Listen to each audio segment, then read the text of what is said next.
তোমাদের সকলকে সুস্বাগত mail nursing এই চ্যানেলে। আমি তোমাদের প্রিয় দাদা অনুপম। আর তোমাদের কাছে সর্বপ্রথমে আমি ক্ষমা প্রার্থী। এর কারণ হচ্ছে অনেক দিন ধরে আমি কোনো ভিডিও বা শর্ট ভিডিও এখানে আপলোড করতে পারিনি। এর কিছু আমার পার্সোনাল কারণ ছিল, সেগুলো তোমরা পড়ে জেনে যাবে। তো আজকে এই ভিডিওটা করার আর আমার আবার এখানে ফিরে আসার যে মূল উদ্দেশ্য বা কারণটা হচ্ছে, এই কিছুদিনের মধ্যেই তোমাদের এই জিএনএম এক্সামটা আবার কন্ডাক্ট করা হচ্ছে। আমি এটা বলছি কেন, এর কারণটা হচ্ছে কিছুদিন আগেই সরকার থেকে একটা নোটিশ পাবলিশ করা হয়েছিল। যে নোটিশে লেখা ছিল যে 19 তারিখ থেকে, এই মাসের 19 তারিখ থেকেই সকল প্রকার সরকারি কলেজ, স্কুল আর এই এন্ট্রান্স এক্সামগুলোর ফর্ম ফিল আপ চালু করার কথা তারা বলেছিল।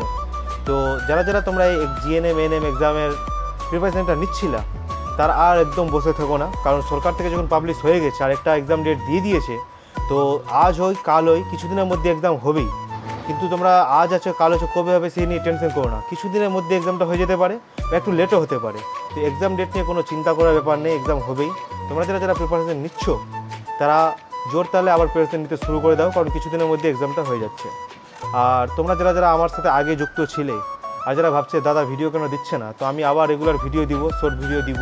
আর যারা যারা নতুন ভাই বোন, দিদি, দাদা যারা আমার ভিডিও দেখছো, তারা অবশ্যই চ্যানেলটিকে সাবস্ক্রাইব করো আর নতুনত্ব ভিডিও আপডেট পাওয়ার জন্য, জিএনএমের আপডেট পাওয়ার জন্য, আর সর্বোপরি আমাদের এই যে হোস্টেল লাইফ, এটা নিয়ে আপডেট পাওয়ার জন্য। তো তোমরা যারা যারা এক্সাম দিবা, তাদের জন্য আমার দিক থেকে অনেক অনেক বেস্ট অফ লাক। আর বিভিন্ন ধরনের আপডেটের জন্য আমাকে সাবস্ক্রাইব করে নাও। Thank you, by.